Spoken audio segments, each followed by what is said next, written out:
আহ, আমাদের এই সিলেট মেট্রোপলিটন এই শাহপরান থানাধীন 36 নম্বর ওয়ার্ডের বালুচর এলাকার নতুন বাজার সংলগ্ন যে এই বাড়িটা আপনারা দেখতে পাচ্ছেন, এই বাড়িটারই একটা নিচতলার গুদামঘর থেকে আমরা বিপুল পরিমাণ বিদেশি মদ এবং বিয়ার উদ্ধার করতে সক্ষম হয়েছি।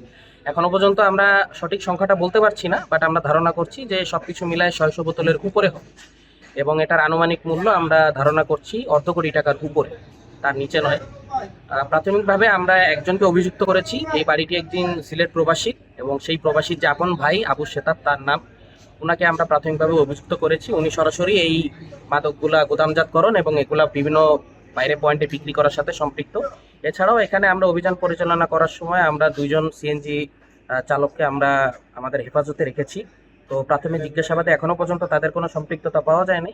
যদি সম্পৃক্ততা পাওয়া যায় তাদেরকেও আমরা অভিযুক্ত করব এবং এছাড়াও আমাদের আরেকটি টার্গেট এখন শহরের মধ্যেই অবস্থান করছে। আমরা চেষ্টা করছি তাকে উদ্ধার মানে তাকে আটক করার। তাকে আটক করতে পারলে সেও আমাদের আরেকটা অভিযুক্ত তালিকায় সংযুক্ত হবে।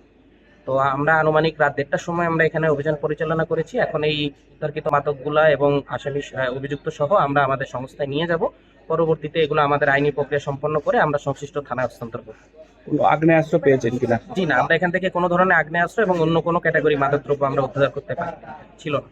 আপনার বাট এটা একটা গোডাউন, এটা আমরা কনফার্ম বলতে পারছি, কারণ বিপুল পরিমাণ এই পরিমাণ মাদক সাধারণত কোনো গোডাউন ছাড়া কোনো জায়গায় হয় না।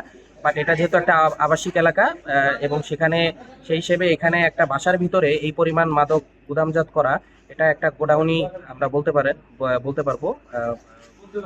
এবং এখান থেকেই হচ্ছে মাদকগুলা ছোট ছোট আকারে বিভিন্ন জায়গায় আসলে বিক্রি করা হয়।